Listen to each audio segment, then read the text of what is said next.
यहाँ मकसद सिर्फ सूचना देना नहीं, बल्कि उस सूचना को इस तरह समझाना है कि वह सीधे आपके जीवन, आपकी हर महीने की आय, आपके खर्च, आपके भविष्य और आपके परिवार की सुरक्षा पर जो असर डालने वाली है वह बिल्कुल साफ नजर आए। इस प्लेटफॉर्म की कोशिश हमेशा से यही रही है कि यहाँ आने वाला हर दर्शक यह महसूस करें कि उसे यहाँ मिलने वाली जानकारी किसी सुनाई सुनाई बात का हिस्सा नहीं, बल्कि पूरी तरह दस्तावेजों, नोटिफिकेशन, आधिकारिक संकेतों और गहन अध्ययन पर आधारित होती है। जो साथी पहली बार जुड़े हैं उनसे बस इतना निवेदन है कि अगर आप भी उन्हीं लोगों में शामिल हैं जो अफवाहों पर नहीं बल्कि असली पुख्ता और रिसर्च बेस्ड अपडेट पर भरोसा करते हैं, तो इस परिवार का हिस्सा जरूर बनिए, क्योंकि जितनी बड़ी संख्या में जागरूक कर्मचारी और पेंशनर एक मंच पर जुड़े रहते हैं, उतनी ही ताकत के साथ हर संदेश नीति निर्माताओं तक पहुंचता है। और हमारे पुराने साथी जानते ही हैं कि यहां कोई भी मुद्दा अधूरा नहीं छोड़ा जाता, चाहे वह पेंशन हो, वेतन हो, डीए-डीआर की बढ़ोतरी हो, स्पार्क अपडेट हो, बैंक क्रेडिट की स्थिति हो, या अब चर्चा का सबसे बड़ा विषय 8वां वेतन आयोग। आज की इस बेहद विस्तृत रिपोर्ट में हम वही तस्वीर आपके सामने रखने जा रहे हैं जो आज लाखों कर्मचारियों,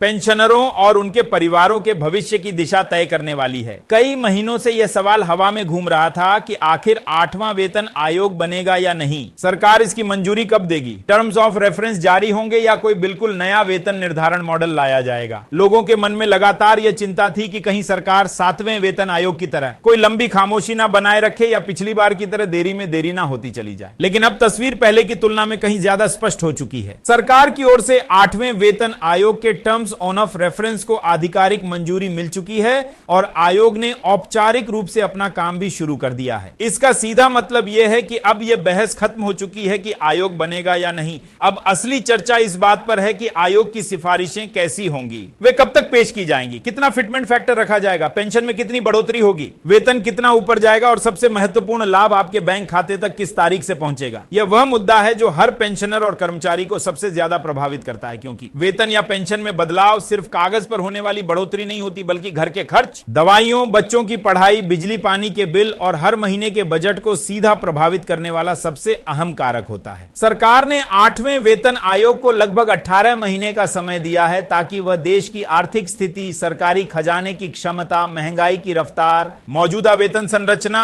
कर्मचारियों के वास्तविक खर्च और पेंशनरों की वर्तमान आवश्यकताओं का विस्तार से अध्ययन कर सके। वेतन आयोग सिर्फ औपचारिकता नहीं निभाता, वह इस बात का अध्ययन करता है कि पिछले कई दशकों में महंगाई किस मोर्चे पर सबसे तेज रही, कौन सा वेतन स्तर महंगाई के दबाव में सबसे ज्यादा पिसा, किस ग्रेड पर वेतन असमानता सबसे अधिक दिखाई देती है, किस जगह नई तकनीक, ऑटोमेशन और डिजिटलाइजेशन की वजह से काम की प्रकृति पूरी तरह बदल चुकी है और भविष्य में किस नमूने का कामकाजी ढांचा सामने आएगा। इन सारे पहलुओं का गंभीर विश्लेषण करने के बाद ही आयोग अंतिम सिफारिशें तैयार करता है। अब आते हैं उस सबसे महत्वपूर्ण सवाल पर जिसने हर पेंशनर और कर्मचारी को पिछले कई महीनों से अंदर ही अंदर बेचैन कर रखा है। लागू कब होगा और असली फायदा कब मिलेगा। फिलहाल जो संकेत सबसे मजबूत रूप में सामने हैं, उनके अनुसार 8वें वेतन आयोग की सिफारिशों को प्रभावी रूप से 1 जनवरी 26 से लागू माना जाएगा। यह तारीख सबसे महत्वपूर्ण है क्योंकि चाहे घोषणा अगले साल हो, चाहे नोटिफिकेशन देर से आए,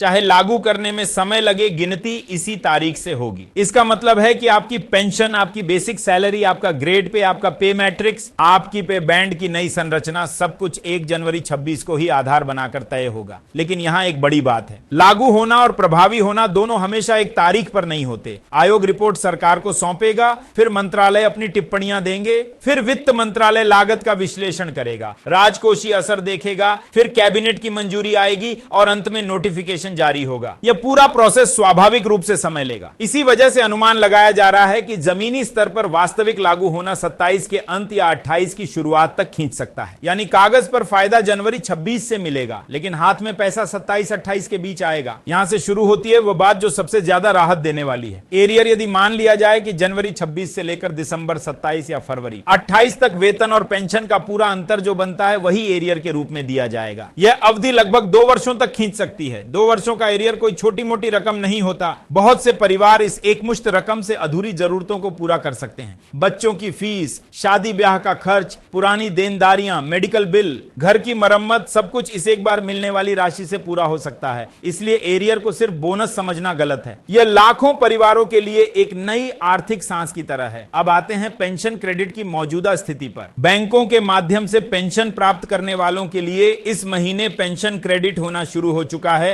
और यह 58% DADR के साथ आ रही है। स्पार्क वाले पेंशनर भी महीने के अंत तक नई दरों के साथ पेंशन की उम्मीद कर सकते हैं। यह भरोसा दिलाता है कि सरकारी आदेश सिर्फ कागज तक नहीं बल्कि जमीन पर भी लागू हो रहे हैं। अगर हम वेतन आयोग के लागू होने के बाद आने वाले व्यापक आर्थिक असर की बात करें तो यह समझना जरूरी है कि वेतन और पेंशन में बढ़ोतरी सिर्फ सरकारी कर्मचारियों तक सीमित नहीं रहती। जैसे ही लाखों परिवारों की आय एक साथ बढ़ती है, बाजार में मांग बढ़ती है, दुकानों पर बिक्री बढ़ती है, उद्योगों में उत्पादन बढ़ता है, सर्विस सेक्टर में रौनक आती है और छोटे व्यवसायों से लेकर बड़े कारोबारों तक पूरे सेक्टर में नई जान आ जाती है। इसके अलावा मनोवैज्ञानिक प्रभाव भी बहुत महत्वपूर्ण होता है। जब कर्मचारियों को लगता है कि उनकी आवाज सुनी जा रही है, उनकी जरूरतों पर गौर किया जा रहा है और उनके हितों को ध्यान में रखकर फैसले लिए जा रहे हैं, तो उनका विश्वास मजबूत होता है और वे अपने काम को और ज्यादा जिम्मेदारी और समर्पण के साथ करते हैं। जो लोग अभी नौकरी में हैं, उनके लिए भी यह आयोग उतना ही अहम है जितना मौजूदा पेंशनरों के लिए, क्योंकि आज जो पे मैट्रिक्स, फिटमेंट फैक्टर, पेंशन प्रतिशत, कम्यूटेशन और DADR की नीतियां तय होंगी,